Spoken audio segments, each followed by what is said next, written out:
Hey Skullbrains, welcome to another episode of Skullbrain TV, and in this episode, let's find out how Richard, Orkin and Melek escape from Zabella's fortress. When he, who is the Chosen One, shall tread upon the ancient path, and battle there to overcome the forces of the dark. The Ancestral Trail, an epic story of myths, magic, and monsters. Book 11, Klaw, Servant of Evil, battling the army of Bone Men. Yes, in the last episode, our heroes met Zabella, the evil witch, who turned them all into frogs. After they managed to turn themselves back, they came face to face with her once again as she transformed into a hideous creature. So, in this episode, let's find out how they escape. But before we do, have you seen the Ancestral Challenge for this week? If not, you can go and check it out here, come on back, and then join in the fun. You ready? Let's do this.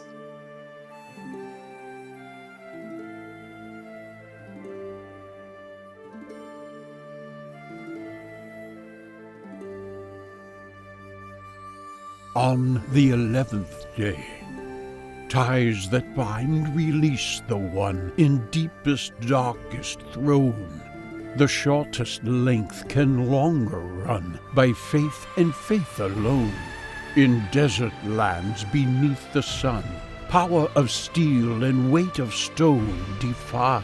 But when the day is done, mountain berries split the bone.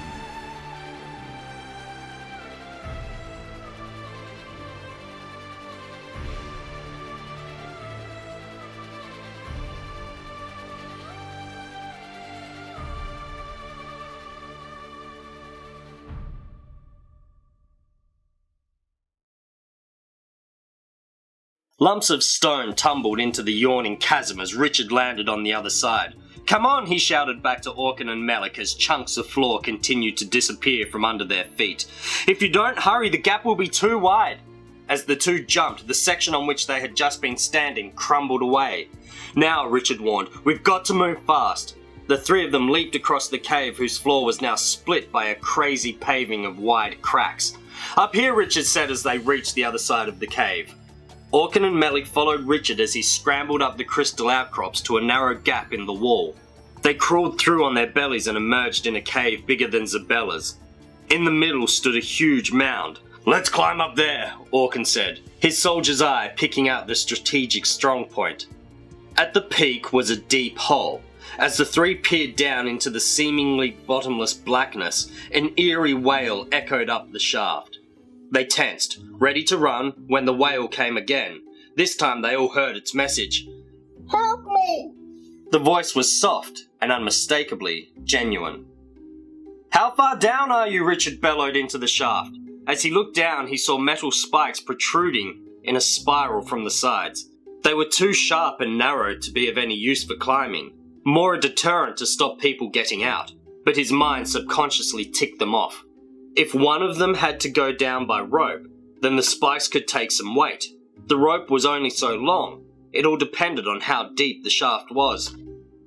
"I don't know. Please help me." The answer floated up as Richard pondered. "What are we going to do?" Melek asked. "The rope's not nearly long enough to reach the bottom." "Well, let's see if the prophecy helps," Richard suggested. Together they scanned the ancient verse. "It seems we should use the rope and have faith that it will be long enough," Richard said. "Well, Melek's the smallest," Orkin said. "He'll have a better chance of getting through the spikes." "All right," Melek said with resignation. "But you two had better hold on tight." Melek handed the rope to Orkin, who threw one end into the shaft. Then Richard and Orkin took the strain. Melek shuddered, and before he could lose his nerve, scrambled quickly into the gaping hole. As he slipped hand over hand down the rope, Melek could not help feeling nervous. What if the rope did not stretch? What if his feet slipped off the end, leaving only his hands to hold him up? What if he fell? Then he remembered the words, faith, and faith alone, and scrubbed all doubt from his mind. His life depended on believing that the rope would be long enough. A few seconds later, Melek realized he had already gone beyond the rope's true length. It was stretching. The prophecy was right. Every now and then, Melek rested against the metal spikes to take the strain off his aching joints. For all its depth, the shaft was not in total blackness, and once his eyes had grown accustomed to the semi-gloom, Melek found he could see quite well. All the same, when his feet suddenly touched firm ground, the impact took him completely unawares. Melek looked around for whoever, or whatever, he had come to rescue. Then he saw a fragile, wasp-like creature lying on the ground. She was barely able to move, and had obviously been there a long time. As she turned to face him, Melek could see a deep wound in her leg. "Are you strong enough to hold on to me while I climb?" Melek asked, holding out a helping hand. I think so, came her weak reply. The creature linked her arms around the scribe's neck. Melek took a deep breath and started the long climb up. He was surprised at how light she was, but even so, the climb was hard. Several times he had to rest on the metal spikes, but he also had to avoid their sharp, lethal points. The journey down had seemed long, but the climb up seemed much longer. Finally, with one last effort, Melek heaved himself over the top of the shaft and collapsed on the ground. Oh, thank you. The wasp-like creature gasped, struggling to her feet. I am Kika, the guardian of insects. I was trapped by Klaw, the evil one's servant. He stole my weapons and threw me into the dreadful pit to die. Couldn't you have flown out? Melek panted, still recovering from his climb. Kika unfurled a pair of transparent gossamer-thin wings. Remember the spikes? She said. You can't fly very far if your wings are in ribbons. Melek blushed, then busied himself getting the book onto his shoulders again. Now, tell me who you are, Kika said, turning her large, glittering eyes on each of them in turn. Richard told her about his quest and all that had happened so far. I'll do what I can to help, Kika said when Richard had finished. There is a pod in Sand City, but getting it won't be easy. Klaw will do everything in his power to stop us.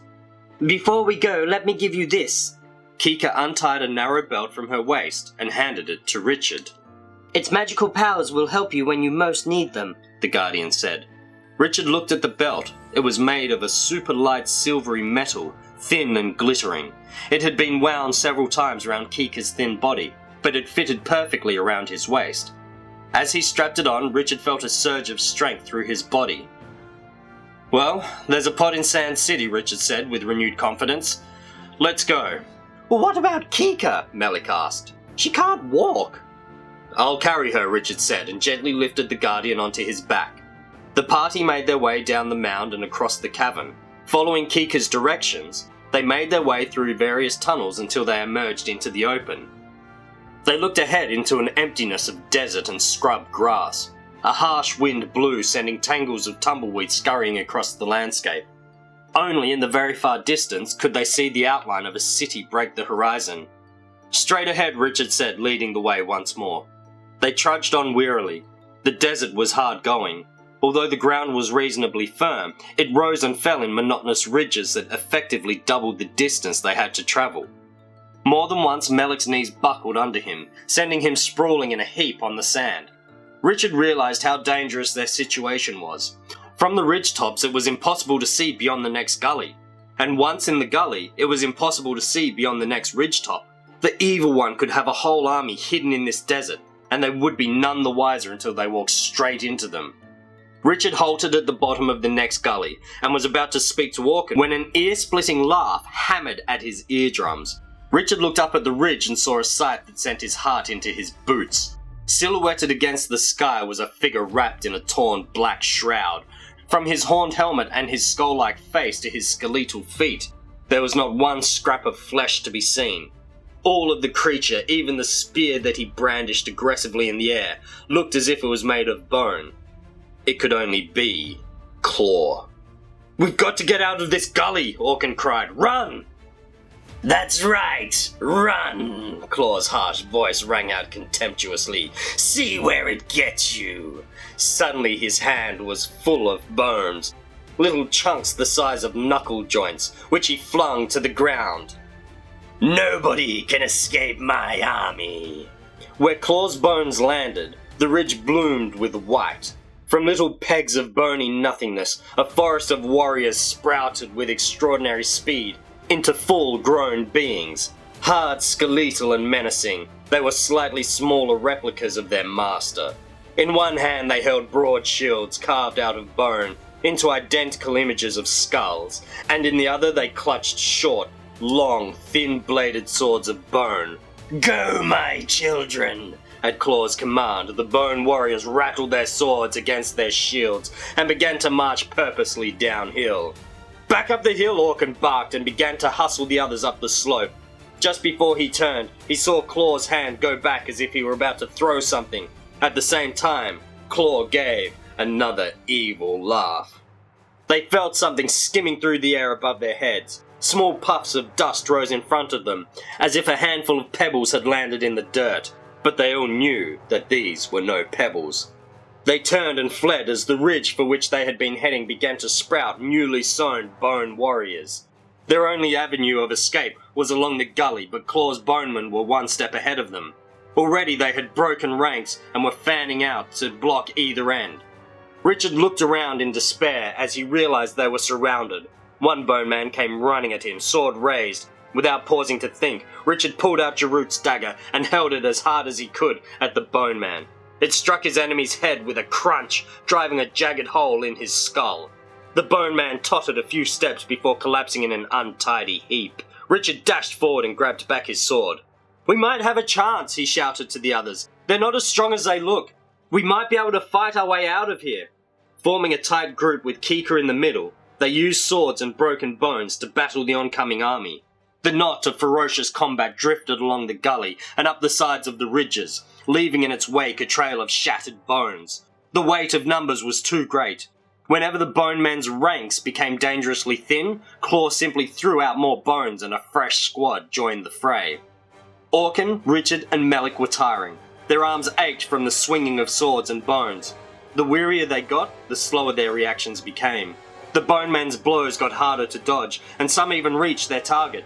Orkin's sword arm was numb from a lucky swipe that caught him on the elbow. He was fighting with his left hand. The Book of Prophecies had a large gash on its thick leather cover, and there was an ugly bruise above Melek's right eye. Richard's side was bruised from a stab that had been deflected only by his new metal belt, and his knuckles were raw and bleeding from the bony hands that grappled with his own. "Give me a bow and an arrow," Kika called urgently to Orkin.